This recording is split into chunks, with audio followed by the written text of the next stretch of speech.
Alors, tu es excité? Mon meilleur ami Sam a demandé alors que nous emballions nos affaires. C'est notre dernier jour à l'université et nous nous préparions à partir. Excité par quoi? Allez Ricky, tes parents sont riches et ils t'ont trouvé un bon boulot. Moi, d'un autre côté, j'ai le canapé de mon frère qui m'attend. Sam avait raison. Mes parents possédaient l'un des plus grands cabinets d'avocats du pays. Dans quelques semaines, je les rejoindrai, mettant mon diplôme de droit à profit. Je ne pouvais pas attendre. Je leur demanderai de t'offrir un poste dans l'entreprise. Vraiment? Et s'ils disent non? Mec, ne t'inquiète pas, mes parents ne me diront jamais non. Cependant, quelques jours plus tard, lorsque j'en ai parlé à maman, j'ai eu un choc brutal. Absolument pas. On ne va pas donner un travail à Sam juste parce que tu l'as demandé. Mais maman, je lui ai promis. Pourquoi ferais-tu une telle chose? Nous ne sommes pas une organisation caritative, Ricky. Je l'ai vraiment supplié, mais elle n'a pas bougé. Alors j'ai dû aller chez Sam et lui annoncer la mauvaise nouvelle. Je suis vraiment désolé, j'étais tellement sûr qu'il te prendrait. Ne t'inquiète pas pour ça. Allez, demain c'est ton premier jour, célébrons-le. Sam a dit joyeusement et a mis son bras autour de mon épaule. Je m'attendais à ce que Sam soit en colère contre moi, mais il ne l'était pas. Quel ami génial j'ai eu. Dommage qu'à la fin de la vidéo, Sam et moi ne serons plus amis. Vous voulez savoir ce qui s'est passé? Continuez à regarder. Et maman, c'est lequel mon bureau? J'ai demandé en entrant dans son immense bureau au dernier étage du bâtiment. Ah, assieds-toi Ricky, j'ai besoin de te parler. Je suis descendu avec impatience. Elle voulait probablement discuter de mon salaire ou peut-être qu'elle était sur le point de me donner mon premier client. Comme c'est excitant, j'ai pensé. Ricky, tu n'es pas encore prêt à pratiquer le droit. Tu viens juste d'être diplômé. Je me suis levé et j'ai fait un pas en arrière. Quoi? Mais tu as dit que j'avais un travail qui m'attendait ici. Tu as un travail ici. Tu travailleras dans la salle de photocopie à faire des photocopies et à imprimer des documents. Ça devait être une sorte de blague. La salle de photocopie?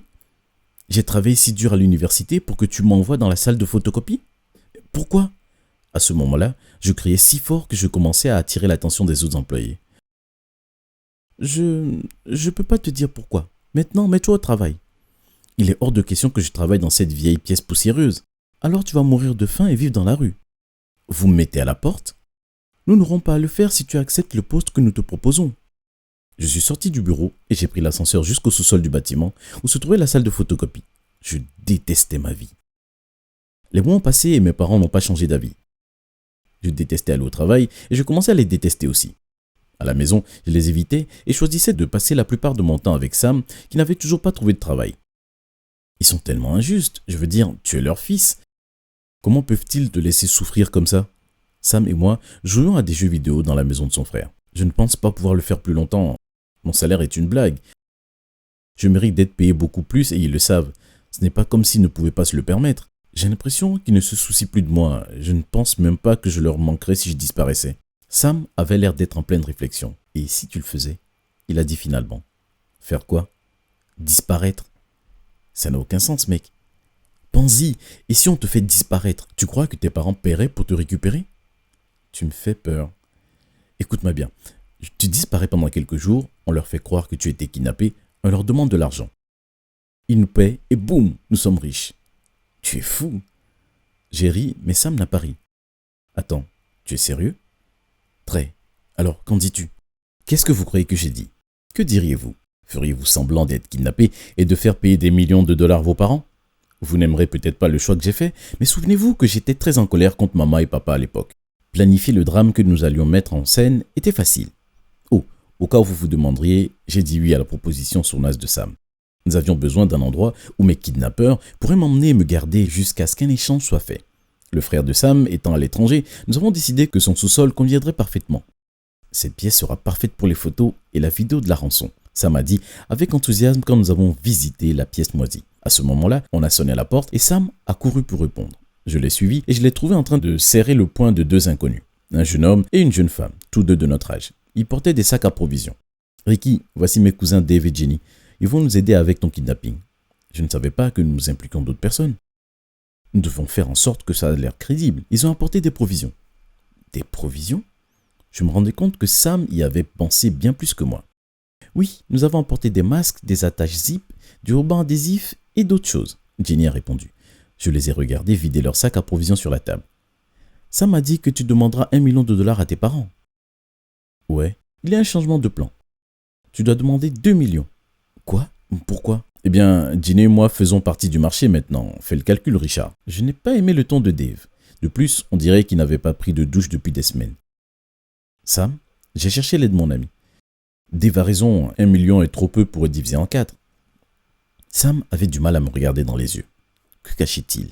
Nous l'avons et tout ce dont nous avons besoin, c'est de 2 millions de dollars et nous le laisserons partir. Un Dave masqué se tenant devant la caméra, enregistrant la vidéo qui devait être livrée à la maison de mes parents. J'étais assis juste derrière lui, attaché à une chaise, la tête basse. La scène entière était tout droit sortie d'un film. Cela faisait 2 jours que ma famille ne m'avait pas vu.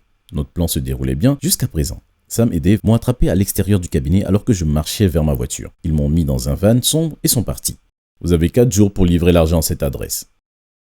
Dave a cité l'adresse d'une vieille église isolée qui n'était plus utilisée. N'appelez pas la police et n'alertez pas les médias. Vous voulez revoir Ricky. Il a menacé. Tôt le lendemain, Dave, déguisé en livreur de pizza, a laissé une boîte de pizza devant la porte de mes parents. Dans la boîte, il avait une clé USB avec la vidéo et des photos de moi attachées dans le sous-sol. 4 jours plus tard, nous sommes tous montés dans le van sombre et sommes allés à l'église. Nous nous sommes garés derrière des buissons et avons entendu. Et s'il ne se montrait pas? J'ai demandé nerveusement. Alors on continue à te garder, Dave a dit sévèrement. Quoi? Je n'ai jamais été d'accord avec ça. Détends-toi, il se moque de toi. Ça m'a rigolé. Les gars, regardez, Jenny s'est exclamée. Nous avons tous regardé par le van pour voir une voiture approcher. C'est la voiture de papa. Nous avons regardé papa sortir de la voiture, portant un sac de voyage. Il a regardé autour de lui pendant quelques secondes, puis a posé le sac sur un banc. Quand il est remonté dans sa voiture et qu'il est parti, Sam a couru jusqu'au banc et a attrapé le sac. Wouhou, c'est incroyable! Je n'arrive pas à croire qu'ils aient été assez bêtes pour croire que tu étais en danger. De toute évidence, Sam passait une excellente journée. D'un autre côté, j'étais envahi par la culpabilité. Souris, Ricky, nous sommes riches. Maintenant rentre chez toi et fais ton plus beau spectacle. Quelques minutes plus tard, ils m'ont déposé à quelques rues de la maison de mes parents. Après avoir roulé dans la terre pendant quelques minutes, j'ai remonté notre allée et j'ai sonné à la porte. Maman a ouvert la porte et a crié d'horreur. « Bonté divine, que t'ont-ils fait? Es-tu blessé ?» Maman s'est acharnée sur moi pendant près d'1 heure. « Je vais bien, maman, j'ai juste besoin d'une douche et de repos. » En vérité, la culpabilité me rongeait et je voulais sortir de la pièce aussi vite que possible. Juste à ce moment-là, mon père a l'air inquiet est entré. « Ricky, tu es à la maison ?»« Oui, papa, ils m'ont déposé en bas de la route. »« Où vous retenait-il ?»« Je ne sais vraiment pas. Ils m'ont bandé les yeux pendant tout ce temps. S'il te plaît, n'appelle pas la police. Les kidnappeurs ont dit qu'ils blesseraient l'un d'entre nous si nous parlions aux flics. Aussi, je n'ai vu aucun de leurs visages, donc... »« Ricky, s'il te plaît, calme-toi. Nous savons que tu as vécu beaucoup de choses ces derniers jours, mais il y a quelque chose que tu dois savoir. » Je me suis assis et ils se sont regardés sans se sentir à l'aise. « Avant de mourir, ta grand-mère t'a laissé beaucoup d'argent. » « Elle a fait? Pourquoi tu m'as jamais rien dit? » « Eh bien, l'argent est venu avec quelques conditions. » « Quelles conditions? » D'abord, il fallait être diplômé de l'université et ensuite, il fallait travailler dans la salle de photocopie du cabinet pendant 1 an. Une fois ces 2 conditions remplies, nous devions te remettre l'argent. J'étais sous le choc. « C'est donc pour ça que tu m'as fait travailler là-bas? Je pensais que tu me détestais. »« Quoi?